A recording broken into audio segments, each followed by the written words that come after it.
Di surat Yasin ayat 18 dan 19 yang saya bacakan tadi disampaikan, ada 3 orang utusan menyampaikan risalah ke negeri Antakya, ditolak.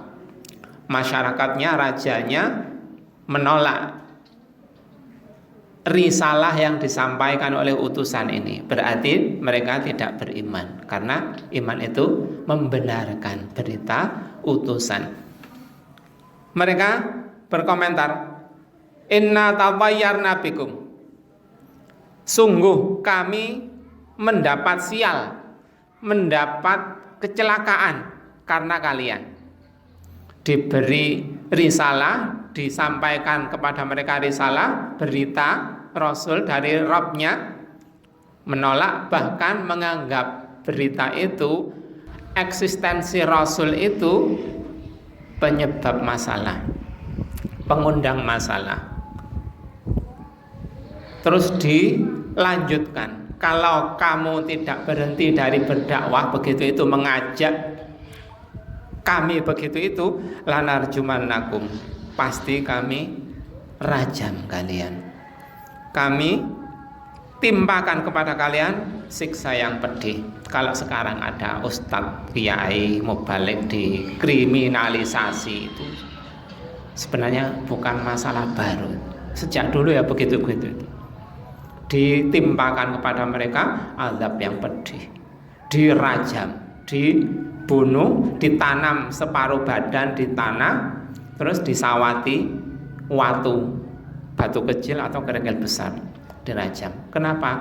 Hanya berdakwah, hanya mengajak, begitu. Dijawab oleh para utusan.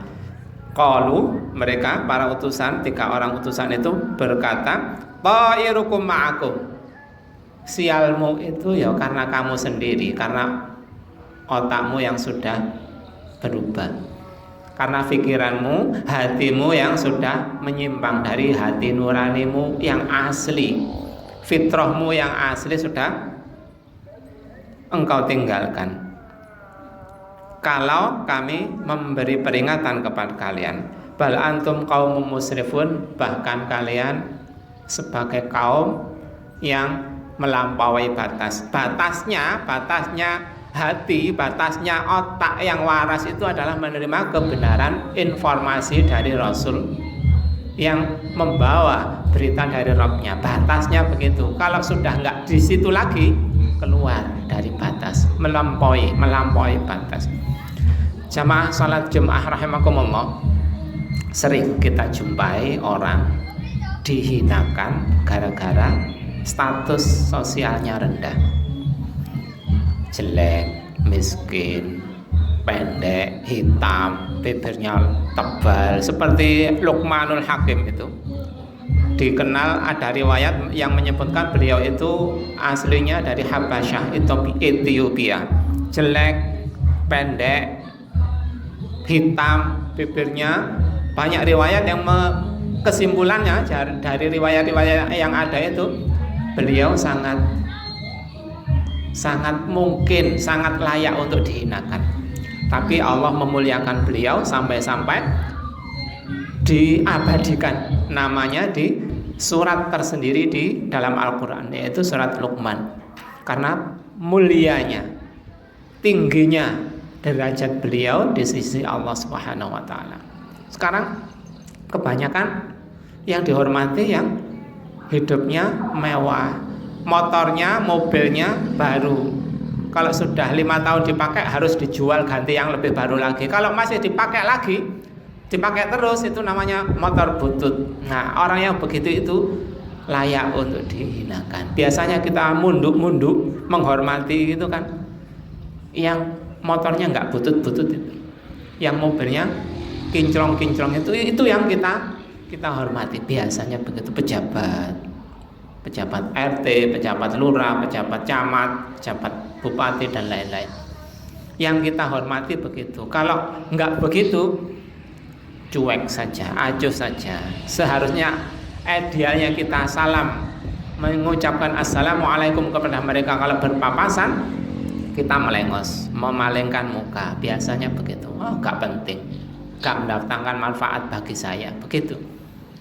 Di jalan-jalan itu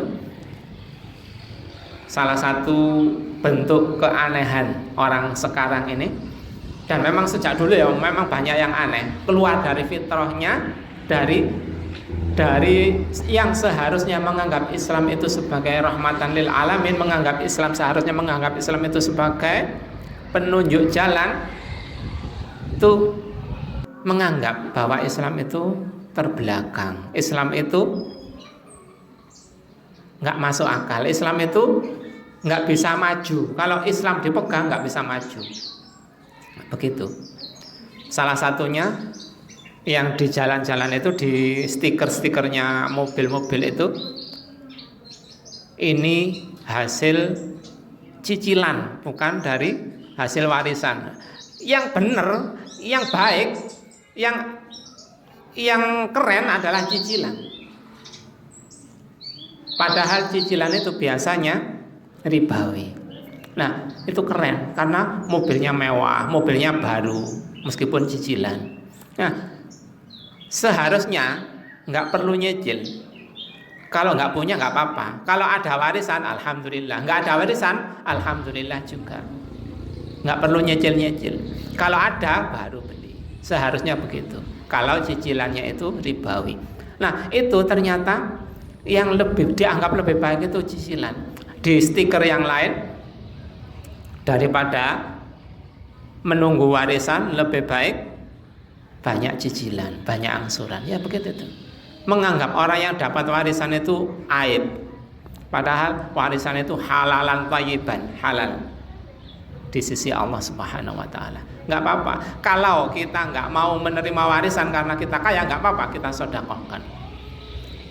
Diniatkan untuk sedekahnya orang tua yang sudah meninggal. Insyaallah banyak manfaatnya. Kalau kita gengsi menerima warisan, kalau enggak gengsi, halalan thayyiban. Nah, itu paham yang sering diterapkan oleh manusia. Sampai-sampai puncaknya menganggap Islam sebagai pembawa sial, ajaran pembawa sial. Kita berlindung kepada Allah dari faham yang begitu itu. Mudah-mudahan kita tidak berfaham begitu. Aku qouli hadza astaghfirullah li wa lakum wa lisa'iril muslimin wal muslimat innahu huwal ghafurur rahim.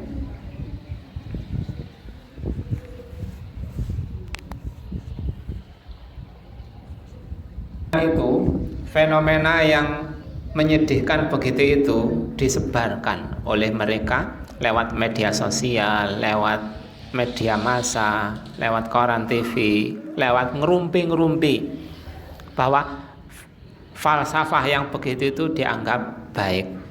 Nah, itu kita seharusnya belajar, selalu belajar, sering belajar, dan belajar lagi, sehingga mengantarkan faham kita, akidah kita, pikiran kita, otak kita untuk membenarkan berita Rasul dari Rabb-nya. Nah, kita berlindung kepada Allah, jangan meniru masyarakat Al-Baqiyah begitu itu. Yang Allah di awal ayat berapa ini? 14-an itu tadi, wadrib, dan jadikanlah lahum, kepada mereka ya Muhammad, jadikanlah kepada orang-orang Quraisy itu Muhammad masalan, perumpamaan orang-orang Al-Baqiyah yang menolak risalahnya nabinya mereka. Kalau kalian mendapatkan penentangan dari orang-orang kafir Quraisy, berilah permisalan itu kepada kaum muslimin agar mereka sabar dan agar mereka lebih bersemangat untuk belajar. Dengan belajar itu, kita banyak-banyak mendengar itu, akhirnya kita akan, hati kita akan tertata. Dengan tertatanya hati itu akan membuat langkah kita tertata juga. Mudah-mudahan kita dikuatkan oleh Allah untuk banyak-banyak mendengar, banyak-banyak membaca, sehingga hati kita bisa tertata dan langkah kita benar.